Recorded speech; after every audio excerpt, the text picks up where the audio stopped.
So today we want to continue the topic of qualifications of a spiritual seeker. So yesterday we talked about discrimination, and we talked about dispassion or detachment, and we talked about a little bit about mumukshutva.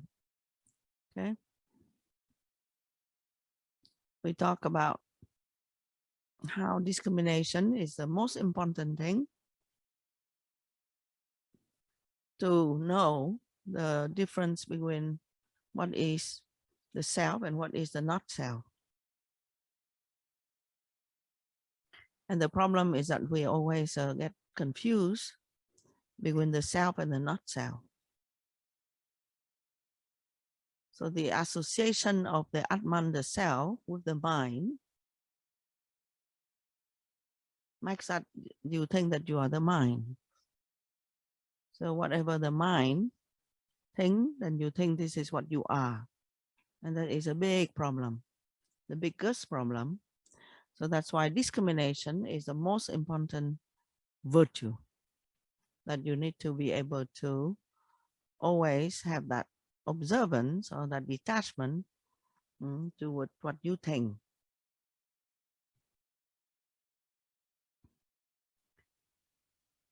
Because what you think creates this life. What you think is the origin of this life, the karma result that you are experiencing. So the detachment toward what you think is a beginning to be to work your way out, not to repeat the same mistake, the same pattern of thinking that brought you here in the first place and bring you suffering and annoyance. So that is why it is said that these are the conditions or the qualifications for liberation, or for liberation from suffering, or for realization of the state of happiness and fullness that you are already. So the number one, you have to know, this is my mind and this is the self. And it's extremely difficult to do if for years and years and years and lifetimes you think that you are the mind.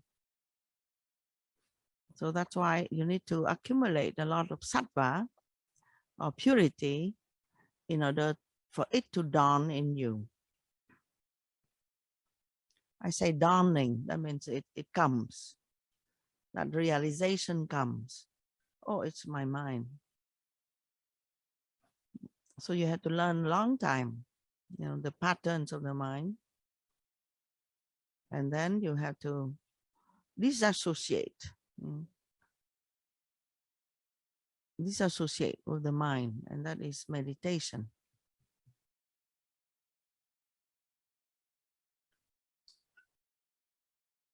Disassociate means detachment.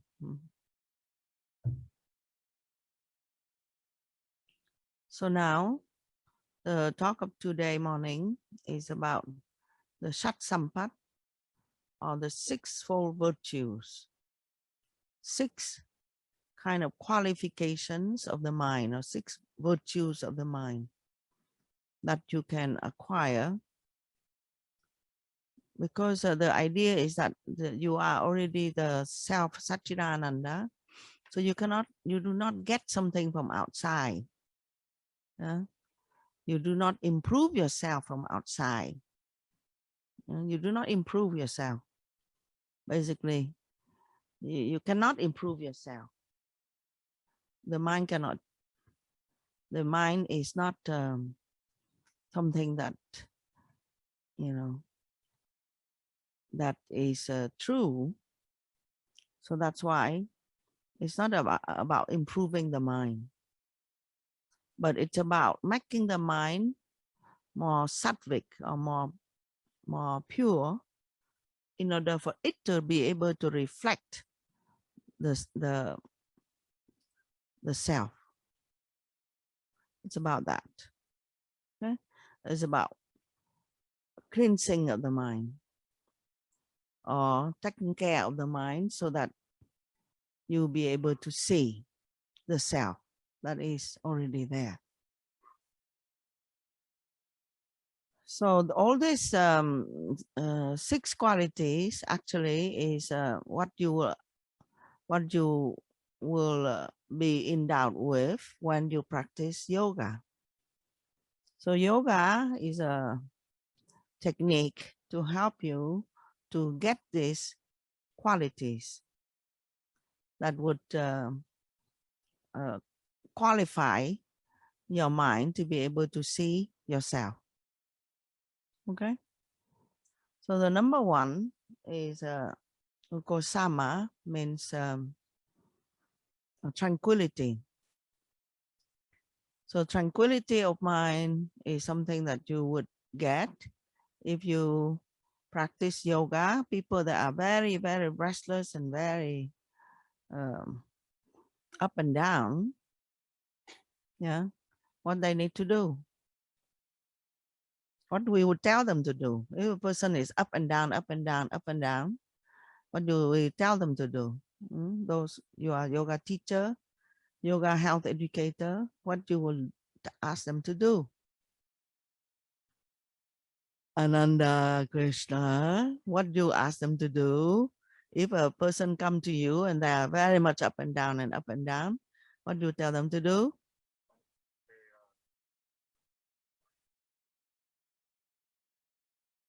That's a very high goal.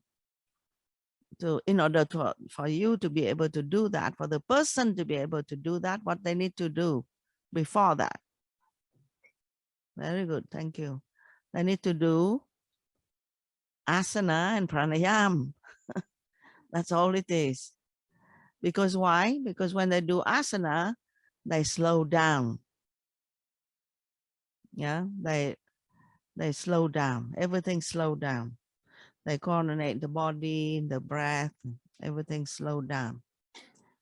Pranayama, the same. Yeah, they slow down, they purify the breath, they purify, incorrect to say the breath, they purify the nadis, and the prana become more balanced.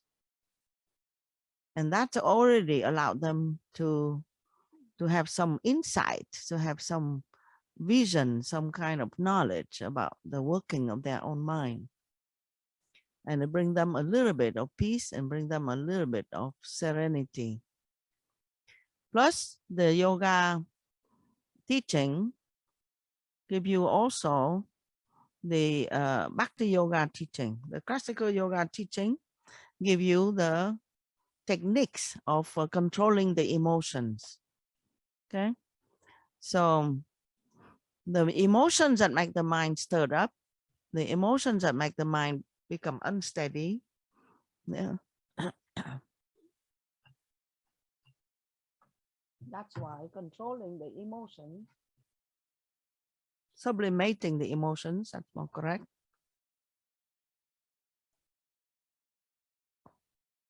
will be necessary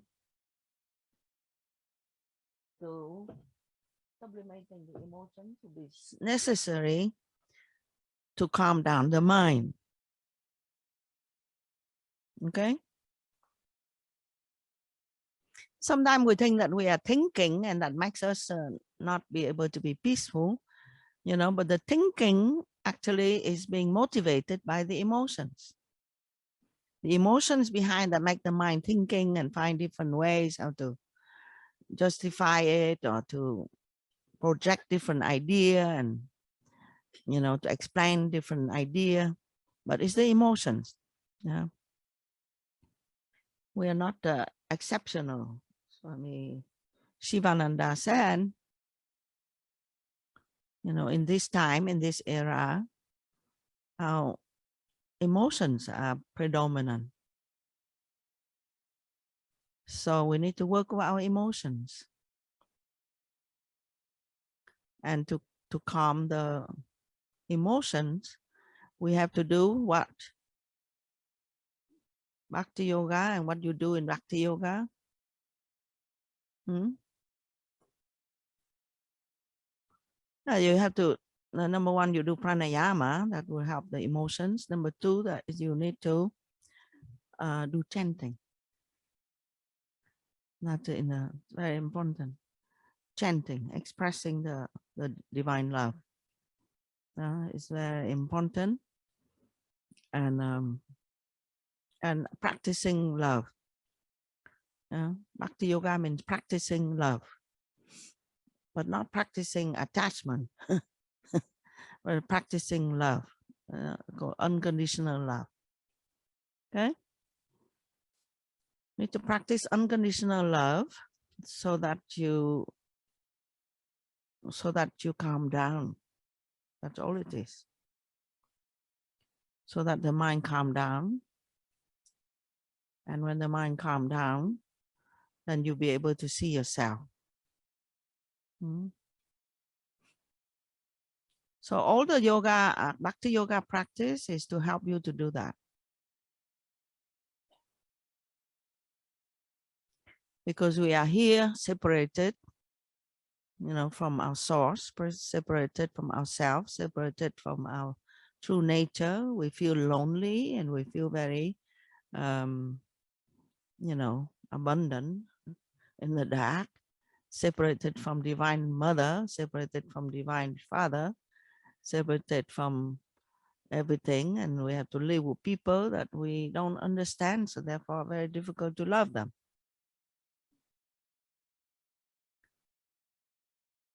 So that is the number one, sama, practice tranquility.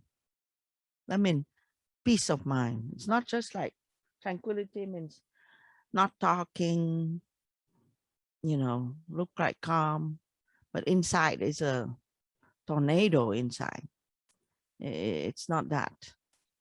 The mind has to be, the vibration, what do you call it? The churning of the mind needs to be quiet. The resting in your peace need to be there. The making peace. That's why the yogi has to help people to go back into their subconscious mind and do some form of therapeutical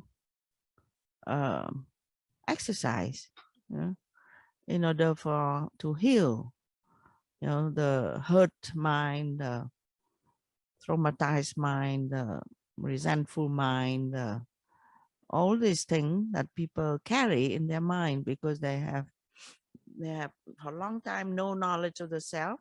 Then they rely on the mind to be happy, and the mind is all the time disappointed because that's not the way to go. It's so nice, it's the Patanjali said it's impossible. Yesterday I revisited again. It's so nice. Patanjali said very clearly, it's impossible for a mind to understand a mind. It's impossible for the mind to understand itself. Not possible. So how much amount that you will be churning in the mind is not going to resolve that problem. And then you use your mind to comprehend somebody else, a mind, is impossible. In Vietnamese, what is the expression, Swami? Yeah, I told you.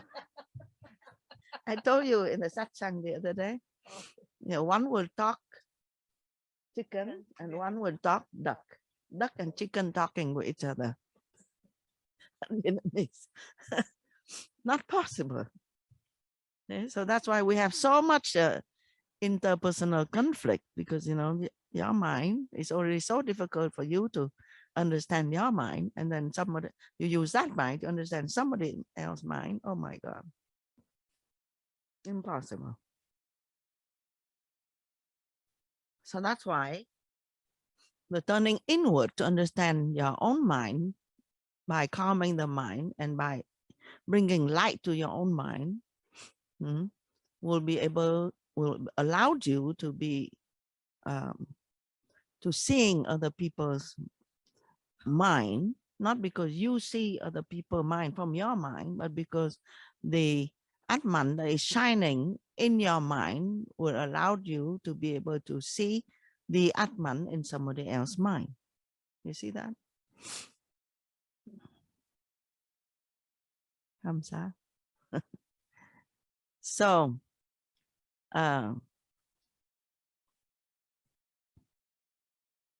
tranquility. Number one. And sometimes we'll just stop there. All the life will be just stopping there. To work on our peace, tranquility. Without that, no way you can see the self. No way you can be happy, truly happy. Because Swamiji said, instead of peace of mind, we have pieces of mind. Pieces of mind means, you put the condition out, you get the condition, then you have a little piece, and then you go to another condition, and then you put the condition out, and you work very hard to get the condition fulfilled, and you get a little piece. And then again, you go and you have relationship with somebody, you put all the conditions out, in the contract, and then you fit that, and you get another little piece. So we have pieces of mind, but we don't have peace of mind, because peace of mind has to come with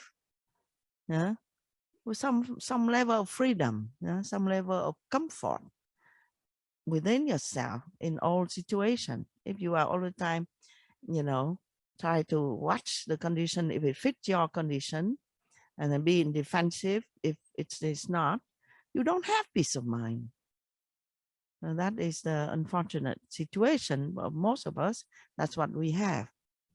It's very difficult to let down our guard. It's very difficult for us to be open, because we have been hurt for a long time, and and then we wrongly attribute our hurt to somebody else, wrongly, since a very long time, wrongly attribute our hurt to somebody else, therefore carrying that shield in order for us to be free from hurt.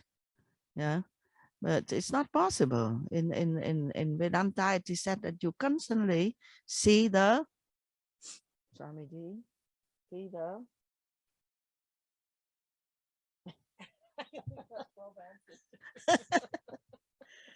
you constantly see the snake. Oh, yes, the snake. You constantly see the snake, because the snake is in your mind. And you're constantly projecting the snake out on a piece of rope and say, oh, snake is going to bite me. And then you run away. And then again, you see the snake again, because it's in your mind. So that's why you're constantly repeating your pattern of unhappiness. So Sama is number one, but it's take a long time to get the peace. Dhamma means control of the senses. And, the scripture, Vedantic scripture, or the teacher, Shankaracharya, spelled it out clearly, But you can tell, if you are very disturbed by the senses, then you don't have peace of mind. So but he spelled out separately from peace of mind, because, it's something that you can work on. If you have any kind of addiction, any kind of sensual, how you say that, out of control kind of desire, then you are not qualified. So that's why you have to go and work very hard on your control of the senses. And why is the control of the senses so important? Because we have to diminish a little bit this idea that this life is about sensual, is a sensual life. We cannot carry on with this idea that whatever we see, sense, taste, and this life of the five senses are the life, the life, are life, you know. Because yoga and Vedanta said no, there is an inner life. Okay, there's an inner life that you need to explore. Yeah, this life is a projection of your mind.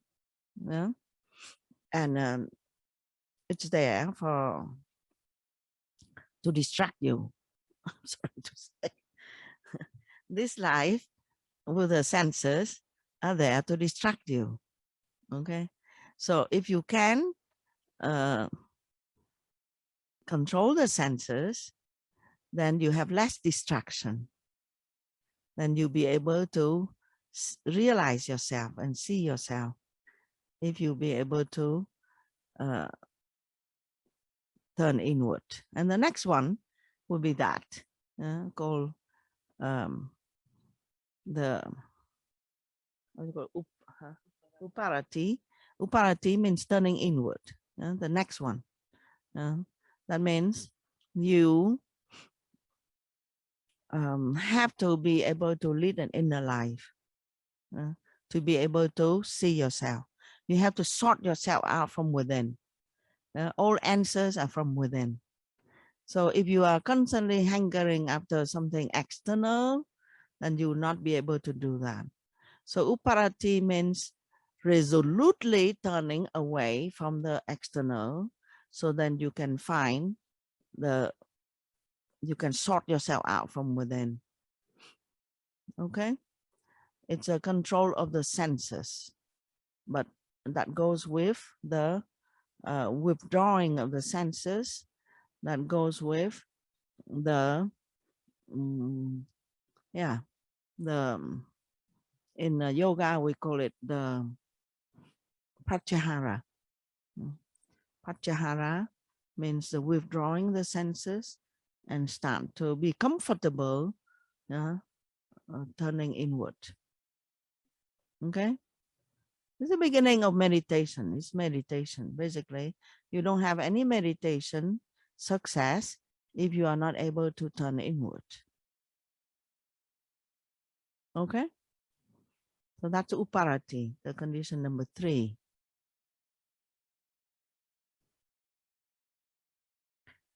And when you do asanas and pranayama, what happened? You are starting to turn inward. That's how it works. Because asanas regulate your prana and make you less subject to the prana, imbalance, or to the emotional pull and to the sensual pull. So that's why when you start to practice, you start to have a glimpse of the self, because you are turning inward. Okay?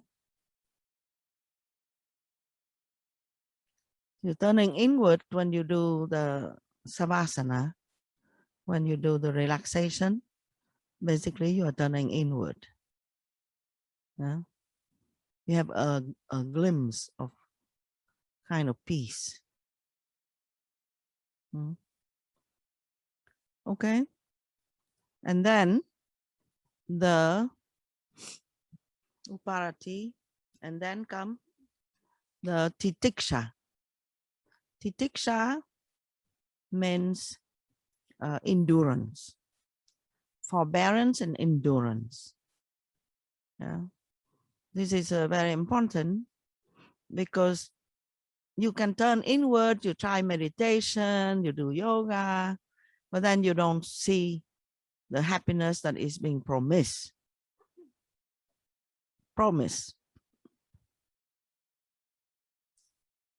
You have back pain, you have neck pain, you have headache, and then you feel very bored. You don't know what you're doing when you meditate. So that's why the requirement that you need to be able to practice forbearance, endurance, forbearance. I mean, you need to stick to it at all costs. Okay, that's the yogi. That's what the yogi tried to practice in the beginning. Yeah? So of course, if you have back pain, you have to move a little bit, and you don't torture your body. And there must be some kind of moderation that is there. But any kind of discomfort and then you run away, it's not going to give you this this qualification necessary for you to be able to sort through your mind and realize yourself. Not possible. So you need to be able to endure the difficulties brought by your own body and the difficulties brought by your own mind and emotions. And they said there is a different kind of reason of suffering that can come from the external elements, yeah, from the mind and the interaction with other people, and from your own existence in the body that is constantly changing, moving, and have difficulties to be comfortable. Somebody complain about their pain, and they say the pain, they keep moving all the time. Krishna, the pain is keep moving all the time. I have pain here, and then it's okay, and the next day the pain is here, and next day the pain is here, next day the pain is here. I can't understand. The pain is moving all the time. You see, but in Ayurveda, and we start to know it's the called Vata condition. Vata condition is when the pain is moving. Yeah?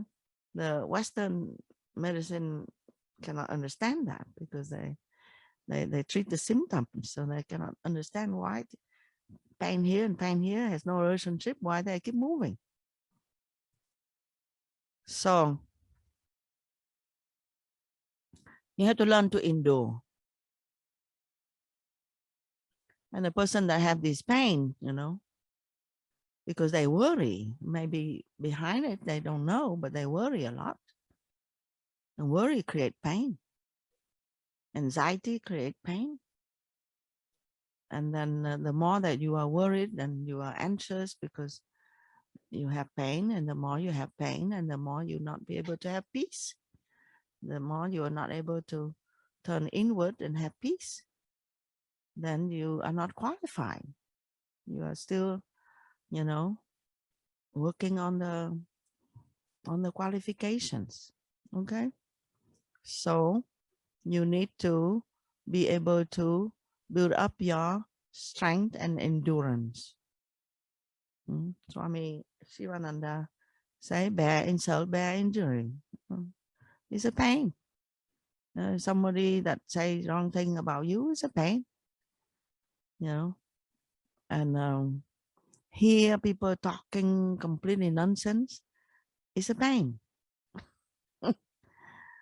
And everything is pain. Tell me anything that is not pain. Everything is pain. Heat and cold can be pain. Right? Hunger and thirst can be pain. And eating the wrong food is painful. Sometimes I eat this hard tofu. They're like bricks. And my mind cannot stop eating the tofu because I like the tofu. But I eat it. I cannot digest. And the impression in the mind, what do? I eat a brick. I'm not a cow. Yeah. So it creates the pain in the body. You cannot digest, but also in the mind. You resist. You say, Yeah, and you get upset with yourself or continue eating something that you cannot digest. So, pain. But you have to endure. And that is a difficult condition. Yeah? It's not like you are, how you call it, sadistic. Yeah? The one that just, you know, give pain to yourself for some kind of obscure psychology. It's not that. Yeah? It's just the seeker, because we talk here about the condition of the seeker, the one that want to know the truth. They want to be free from suffering. Yeah. The seeker knows the mind. Yeah. Is up and down, is very conditioned by external, and this mind will react to different things. So the seeker would endure. Endure means to endure the up and down of the mind and to remember the self. So that's the thing. Okay. Because the pains are there, but the pains are not you. You are not the pain. Yeah. You have to endure. You have to remember when you're having pain. You have to remember, I am the self. Okay. So I've been giving a lecture, to people that have much pain these days, that are in lockdown, and then they have much difficulty. And I've been talking like this because that's what I have to say. That's the truth. But sometimes, I feel for the people, they are suffering, and then they have the teacher come and tell them, you have to remember your immortal self. These pains are not real. I feel for the people, but yet I still have to deliver this kind of teaching. And guess what? These people that hear that, they thank me for that. You see? So there is some level of wisdom within them, that even though they suffer from pain, but to hear somebody that say that pains are not real, you are real. The immortal self are real. You are blissful. They become thankful. You see? It's amazed me. Yeah. So that's why we have to constantly repeating to ourselves the truth, even though our minds scream the untruth. Okay. So forbearance means remember the truth so that you can bear the karma. And the next is called faith, Shraddha, faith. We need to cultivate faith. Faith is a whole topic of itself. Why we lose faith, why we have doubt, why we feed ourselves with doubt, why we don't have faith at all. Most people suffer a lot because they have no faith. The people that in situation, difficult situation, that still have faith, somehow they have a better quality of life. But if you don't have faith at all, and you think that, your logic explain everything, and when your mind cannot explain things, because your logic cannot explain things, and you think everything is collapsing, you see.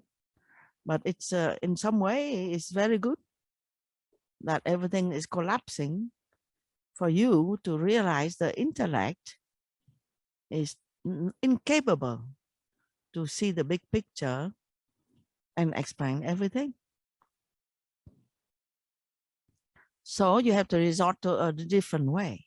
Yeah. It's called faith.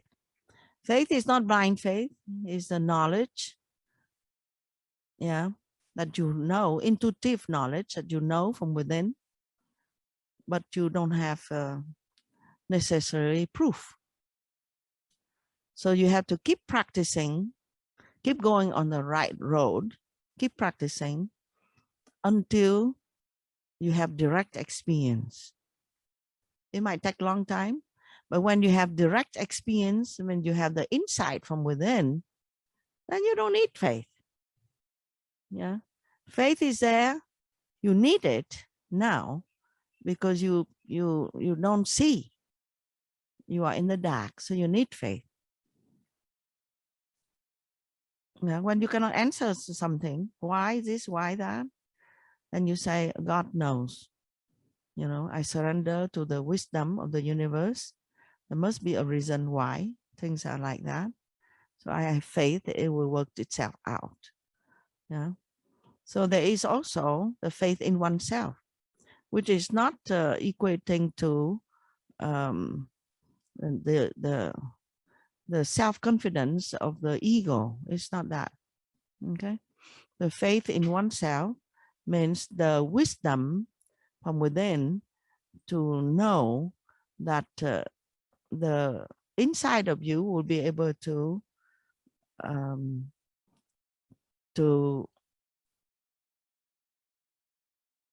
guide you to go on the to take the right decision or to go on the right path. So it's not the ego, it's the wisdom. Okay, we make mistake all the time when we say faith in oneself. We think that is faith in my ego. Yeah, it's not that. Actually, the ego is the thing that is creating the problem at the first place. You see, so self-confidence is not confidence in the ego. Self-confidence is a level of wisdom. Yeah, that you have seen this mind doing this for a long time. So now the little wisdom inside start to say, oh, maybe there is some other way. Maybe there is some other thinking. You know, you'll be able to observe your mind and see it from external, from outside. And you start to recognize your pattern. Yeah. And then you recognize that the self from within, the light, the inside, will be able to sort things out. Yeah. So that is a self-confidence. That is the faith in oneself. Okay. Faith in God, faith in oneself, and faith in the teaching. The third wing, the teaching. That means you are in the dark. You were in the dark in the beginning. You are looking for the light. So you become a seeker. You follow a teaching, a system of teaching of a teacher that have been there, that are out of it. So then you need to have some faith in the teaching. Okay. So then you can keep practicing. That's it. The same practice. But if you lose the faith in the teaching, yeah, you find fault with the teacher and you look out for some other kind of formula, you go to another teacher, you go to another teacher, you go to another teacher, then you lose faith in the teaching. Yeah. And then what happened? Then you start to create your own teaching. You start to create your own thing. Yeah. And you try to do that. And it doesn't fine and good, you know, you might have the idea that you are practicing, but because it's not based on some kind of sound wisdom and experience, then it doesn't lead you there. It makes you waste a lot of time, and sometimes it can actually create harm and confusion. So that's why it's you need to gather these three conditions. Faith in your own true self that will guide you toward wisdom, faith in the teacher, and faith in the teaching. And then keep practicing. whatever. If you don't have complete faith in the teacher, fine, keep practicing. Yeah, and you get there. Yeah, because the teacher is very difficult to understand who is a teacher. Yeah? But what you can understand from the teaching, that you can practice, and then eventually one day you would understand, you know, um, the relationship. So that's a Shraddha, faith. Okay, is a virtue that you need to cultivate. And if you have doubt, what you need to do?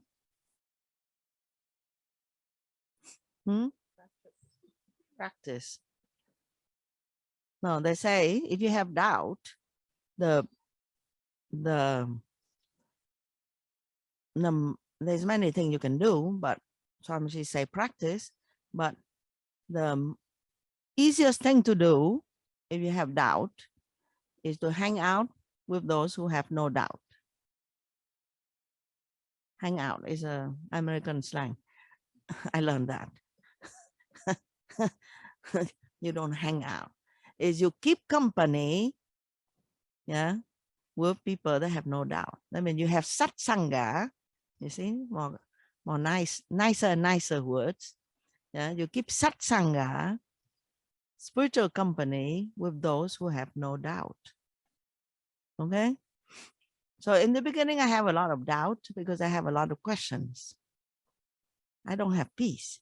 I still remember back 40 years ago, I didn't have peace. I have my intellect, I have my questions, I have my mind. I have plenty of questions in my mind. My mind's constantly churning. Yeah. So I always have a long list of questions, you know, and I had a glimpse of peace when I meet Swami Vishnudevanji, and then I have a list of questions. So then when my mind go into that mode again, so I wrote down the list, or I have the list in my mind, and I go see him. I just arrived at the gate. All my questions are gone. The gate, that means not even see him. Yeah. In the company, the energy of the energy, all of my questions are gone. So I find some peace. So what I learned at that time is somehow at that time I couldn't understand what actually happened, right? So, but I learned that, okay, if I can just be near to that company, even near, you know, then I find some answer. I don't even know what answer because it's not logical answer. Yeah, it's not some intellectual answer. It's just you have peace. Yeah? So I decided that I would try to get karma yoga, be around Swamiji's house. So I always find some excuse to do karma yoga there. So I go and I volunteer sweeping, you know, the yard and the court and, you know, and doing things around the house. And I don't even see him. You understand? I don't even exchange any conversation or having any kind of question. You see? But I have some calmness, some kind of peace, because my questioning mind calmed down. You see? So what is it that I'm talking about? Faith. Yeah, I'm still talking about faith and doubt. Yeah? How doubt can be dispelled by the company of those who have no doubt, because a different kind of energy they have, and then because you and them have the same. Yeah, because the Atman in you, the Atman in them are the same. So therefore, when you have that opening, then you have a glimpse of your Atman actually. When you are in a company of those who have realized their Atman, then you have a glimpse of your own Atman. And that's how the peace come to you. That's all it is. You see? So sometimes we think the teacher has to do something for you. Teacher is not doing anything for you. What the teacher is doing, I'm asking you, Swamiji, what the teacher is doing. I said the teacher is not going to do anything for you.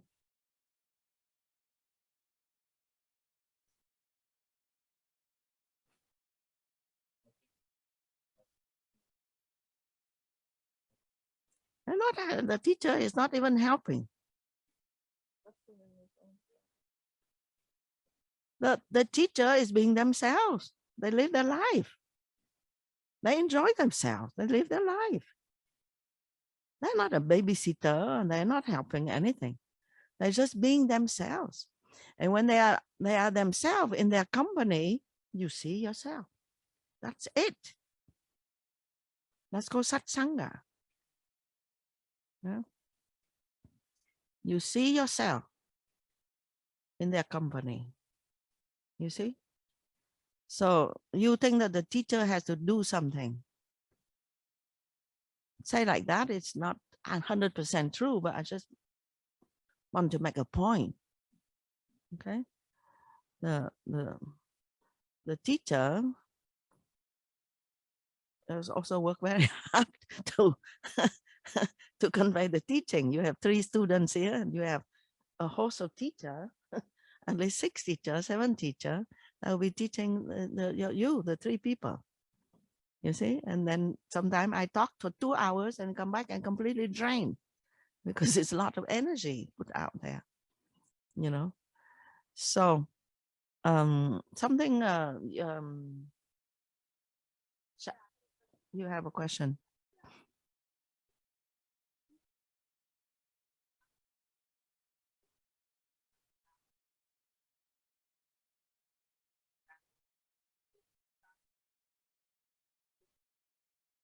No, absolutely not. Wrong information. Wrong information. Swami Sivananda is actually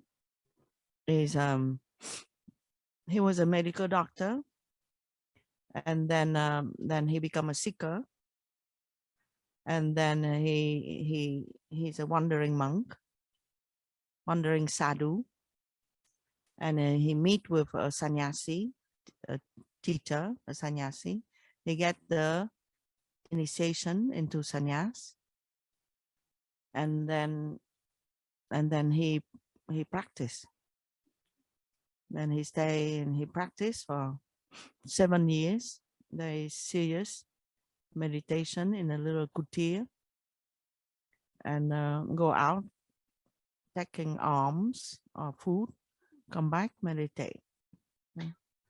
And then he do that. He continue his sadhana life, his tapas, and at the same time he still heal people as a doctor. And then but this time now he heal people not just only physically but also mentally and spiritually.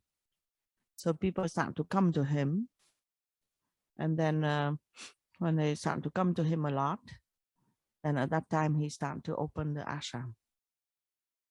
That's it. So Swami Shivananda is very much one of the exceptional teacher, because he already have this knowledge, and then he just meeting with a teacher and meeting with Vedanta, he realized very quickly. So he didn't stay with any teacher for a long time, and he become a teacher very quickly. They call it how to say that, gunpowder student. He's a gunpowder student. You remember you study this? Yeah, he's a gunpowder student. Didn't have to stay a long time. So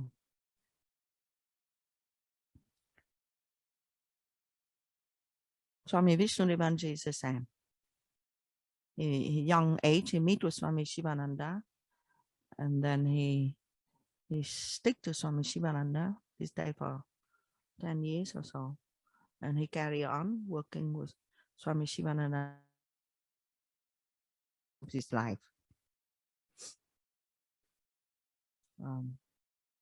Myself is the same. I don't have other kind of teacher. in the beginning, you know, you have temptation, because always there is some idea that this teacher is better than what you are practicing. When you are practicing, you know, it's boring. So always there's some teacher, and you see, oh, that would be nice. It's a person is more famous than my teacher. The person, you know, deliver something that I feel that I like better than this boring discipline that I'm following. And then you have temptation to leave the path. But I myself, I never did. So, answer your questions? Okay. So I continue, because we have 6 virtues. Now we arrive to number 5. So number 6 is called Samadhana. Samadhana is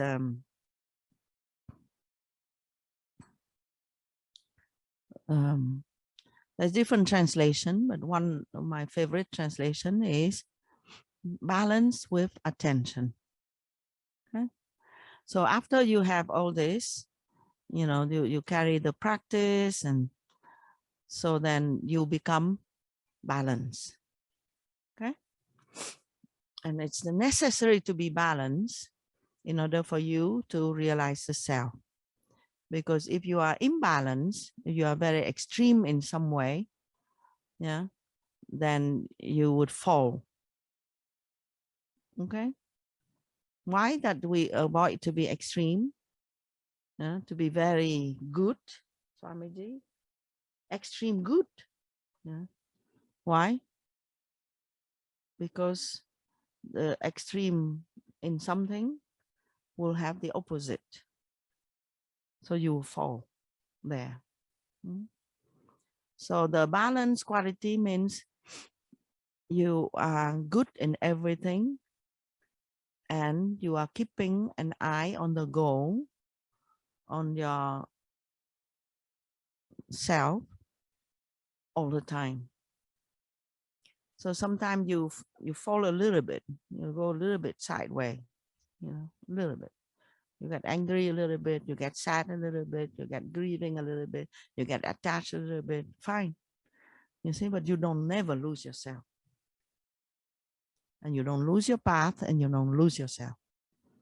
So Samadhana is that cultivation of the balance, equanimity, we call it. Yeah. Not up, not down, not this, not that, not liking, not disliking. So your attention is all the time there on the goal. Yeah. And you keep yourself balanced on one foot. It's like you do the tree posture. On one foot, your eye has to look very far to be able to balance in the tree pose. You look at the point and far away, yeah, and then you balance yourself. If somebody praise you, you might lost it. If somebody criticize you, you might lost it. You see, but you have to be keeping the eye on the goal and not losing it in praise or censure, in good or bad condition. You're all the time there. You might a little bit, you know, when you are balancing on one foot, you might have to go here, go there a little bit, you know, but you never lose yourself. That's called balance with attention, your concentration on the goal. We call equanimity. Okay, so that's a 6th quality that we'd like to have in order for us to qualify. Okay, I repeat again. One is, say it, Sama, tranquility. Okay, control your emotions. Be calm. Be peaceful. Turn in. Be peaceful. Number 2, Dharma. Control the senses. Okay, don't let any sense pull you away. Yeah, a little bit here, a little bit there, fine. But you know, don't be giving yourself out to anything that is able to pull you away from your center. Number 3, Uparati means turning inward. Yeah. turning resolutely. I like that word, turning resolutely inward. That means you have to be at the point where you know enough is enough is enough. Yeah, enough of an external life, enough of seeking pleasure in wrong place, enough of this wandering around. Enough is enough is enough. At that time, you go into the uparati, resolutely turning inward. I'm going to find in the right place. Okay. Number 4, titiksha, bearing, forbearing, difficulties of the path, difficulties of the sadhana, difficulties of your own mind and the environment. Yeah, bearing it, not losing it, and not dropping it. Next, shraddha. Shraddha means having faith in your own capacity of realization, in the teacher, and in the teaching. Next, Samadhana is balance. Yeah, with the goal. Balance all the time, keeping the goal there. I am, and then, this and that. So then come back to yourself. Okay, never lose your balance. Hare Om Tat Sat. And then the Mumukshudva, we already talked a little bit yesterday, how you can continue the nurturing of your desire to know and don't drop. Oh.